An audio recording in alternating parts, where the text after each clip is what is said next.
奶奶，我们今天出去干什么呀？带你去买衣服去啊。买衣服？奶奶，我不缺衣服呀。嗨，你那些衣服啊，都登不了台面的。你现在啊，是我们顾家的少夫人了，出去那是代表着我们顾家的形象的。本来呢，应该带你到国外去定制这些衣服的，这不是时间太紧了吗？等以后再说吧。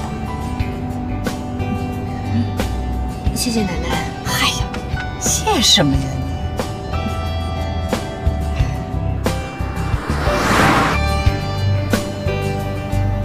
这是我们3个的秘密。啊，少爷，这样不太合适吧？万一老夫人知道了，老夫人那儿你别怕，有什么事我担着。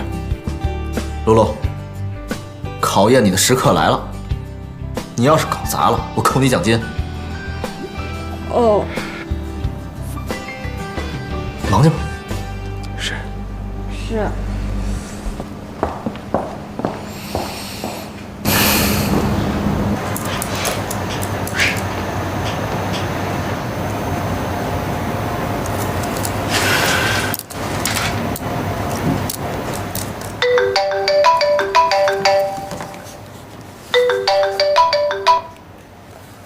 喂，让我去面试。好的，我一定准时。这次我一定会成功的，贺锦熙，我倒是要看看你运气还会不会这么好，你就等着吧。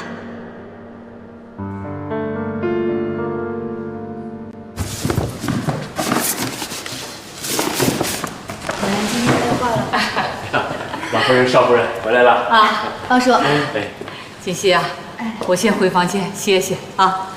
露露啊，把少夫人东西啊送到房间里去啊。哦。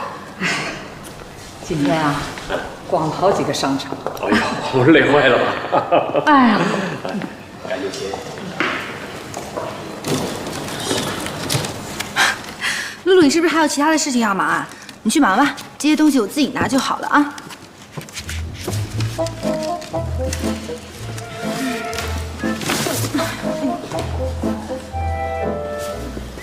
哎呀，露露，少爷，怎么回事？怎么能让少夫人拿这么多东西啊？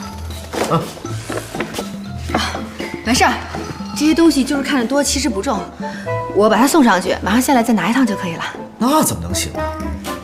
你作为下人要有眼力劲儿，我不是告诉过你要尊重少夫人吗？哎，顾师长，你不要再说了，这些东西真的不重。你别替他说话，我不严厉的批评他，他以后不会改正的。